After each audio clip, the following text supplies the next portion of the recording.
ہم کریں گے ہر مظلوم کی حمایت۔ السلام علیکم، میں ہوں حورین فاطمہ اور آپ دیکھ رہے ہیں حمایتی نیوز HD چینل۔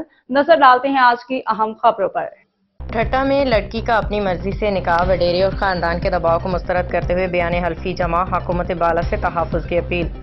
رپورٹ حاکم علی دل، روزنامہ حمایتی نیوز۔ ٹھٹہ شہزاد پر کی رہائشی مسمات سمینہ دختر جان محمد نے اپنے آزاد ارادے اور مکمل رضامندی سے صدام حسین ولد دلہن کے ساتھ نکاح کر لیا ہے۔ لڑکی نے اس حوالے سے ایک بیان حلفی مجسٹریٹ کے روبرو جمع کروایا ہے، جس میں اس نے واضح طور پہ کہا ہے کہ اس کا نکاح کسی دباؤ، زبردستی یا لالچ کے بغیر مکمل رضامندی سے کیا گیا ہے۔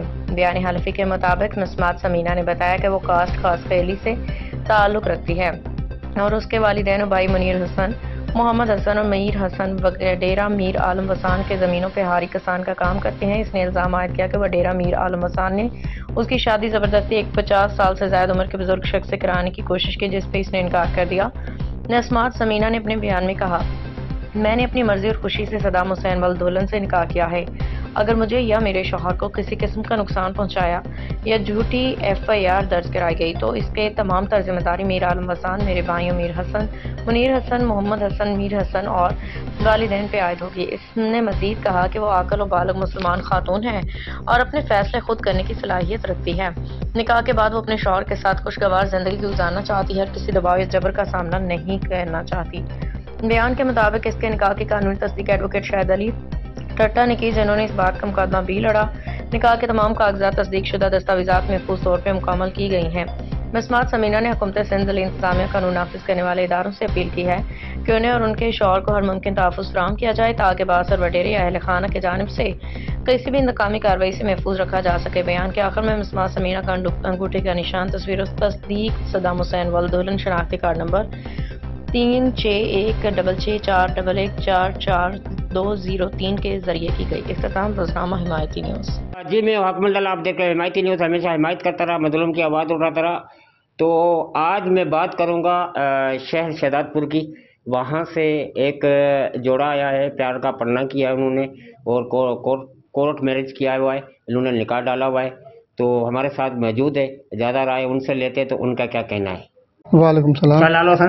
Saddam Hussein. صدام حسین، تمام پیار جو پڑھوں کیا؟ جی پیار جو پڑھنو کیا تو تمام پیار جو پڑھوں کیا تو یہ بالکل رضا میں خوشی سے کیا کوئی زبردستی زوری ہے؟ نہ پنجی رضامندی سے ہے، خوشی سے ہی ہے۔ اچھا ہاں، بس ہاणे ان جے مائٹن کا خطرو ہے، ॿियो हुते जो वॾेरो आहे अमीर आज़म वसाण، जी इहे पाण में मिली करे जेको सो पोयां असांखे टॉर्चर पिया कनि ऐं धमकियूं पिया ॾियनि असांखे ऐं असांजा माइटनि उन्हनि खे। सो हाणे सिंध गवर्नमेंट खे इहा अपील आहे त असांखे तहफ़ुज़ ॾिनो वञे ऐं असांजी मदद कई वञे। जी अगरि असांखे हाणे कुझु बि थियो, इन जा ज़िम्मेवार वॾेरो अमीर आज़म वसाण हूंदो ऐं हिन छोकिरी जा माइट आहिनि, भाइर आहिनि ऐं हिन जी माउ आहे उहा हूंदा। अच्छा जी, इहे पाण में मिली करे जेको असांखे और इन कोर्ट में जेको निकाह कयो आहे, तो हाणे हिन जे जेके धमकियूं ॾिनियूं पियूं वञनि माउ जे ऐं भाइरनि जे तरफ़ां ऐं वॾेरो वसाण आहे तो उन्हनि जी तरफ़ां ॾिनियूं पियूं वञनि त अगरि छोकिरी खे जेको ब्लैकमेल कयो पियो वञे त वॾेरे जी तरफ़ां कयो पियो वञे त वॾेरे पहिरीं हिनखे खपायो पिए ऐं हिन जा जेके छोकिरी जा भाउ आहिनि हुन हर हिते कमु कंदा हुआ। तो ज़्यादा जानकारी छोकिरी खां वठूं था त हुनजो छा चवणु आहे। अस्सलाम वालेकुम। वालेकुम सलाम। छा नालो आहे पुटु? शमीना। शमीना, पंहिंजी दादा नामी ख़ुशी सां आया आहियो? जी। का ज़बरदस्ती का ज़ोरी? न, कुझु बि न आहे, न न। पंहिंजी ख़ुशी सां निकाह कयो आहे। जी। हाणे तव्हां छा चवणु चाहियो था? जी हाणे तव्हां छा चवणु चाहियो था पुटु? हाणे मूंखे या मुंहिंजे मुड़ुस खे कुझु बि थियो न, उनजो ज़िम्मेदार मुंहिंजा भाउ ऐं वॾेरो मुंहिंजी माउ। वॾेरे जो नालो छा आहे? मीर आज़म। मीर आलम।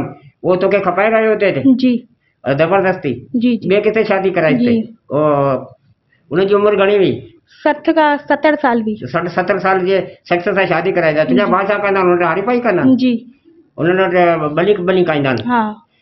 त हाणे तव्हां आख़िरी अपील हुकूमत तव्हांखे ॾिसे पई त छा करणु चाहियो था? त असांखे हाणे प्लीज़ महिरबानी करूं था, असां ते इहा महिरबानी करनि त असांखे हाणे बचायो वञे हिननि खां। बंदि करे पुटु तव्हांखे हुकूमत ॾिसे पई, छा मुतालबो आहे? हाणे कुझु बि थियो असां दाल मुड़ुसनि खे त उन जे ज़िम्मा मीर आज़म ऐं मुंहिंजा भाइर ऐं मुंहिंजी माउ हूंदा। जी बिल्कुल, ये सिंध गवर्नमेंट के मुतालबो करे रही है। प्यार जो परणो कयो अथनि त कुछ भी थी सके तो असांजे जान ते को भी हमलो थी सके तो, छो जे असां कोर्ट में मैरिज कयो आहे, कोर्ट में निकाह कयो आहे।